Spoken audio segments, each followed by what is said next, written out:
Viral suami pergoki istri sedang tidur sama pria lain sepulang kerja, keduanya tertangkap basah satu selimut. Dalam video singkat yang diunggah Instagram @viralsekali, Rabu, tanggal 8 November tahun 2023, terlihat awalnya sang suami pulang dari kerja. Sesampainya di rumah, dilihatnya ada pria lain satu selimut bersama istrinya. Pria yang diduga jadi orang ketiga itu terlihat bertelanjang dada sambil memeluk istrinya. Naik pitam melihat pemandangan yang demikian, sang suami merekam keduanya lalu bertanya. "Bojoku, apa maksud sampean iki?" tanya sang suami ke pria tersebut dalam bahasa Jawa dengan nada emosi.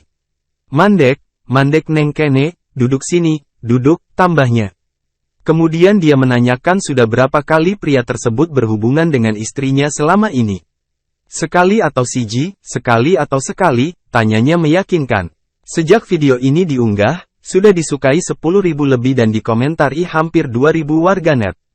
"Mbak, suami Mbak kerja demi mencukupi kebutuhan kamu loh, kamu di rumah bukannya berdoa untuk keselamatan suami, malah bawa hewan kebo di dalam rumah," tulis salah seorang warganet di kolom komentar. "Kok bisa ya, tuh yang cewek mikir apa? Tempat tidur yang biasa digunakan bersama suaminya malah dipakai tidur sama selingkuhan," komen warganet lainnya.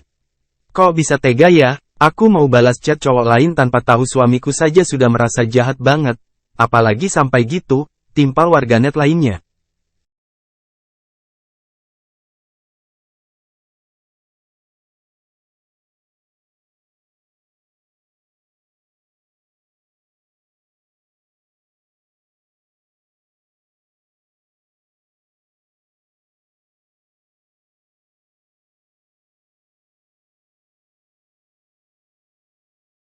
Download Tribun X sekarang, menghadirkan lokal menjadi Indonesia.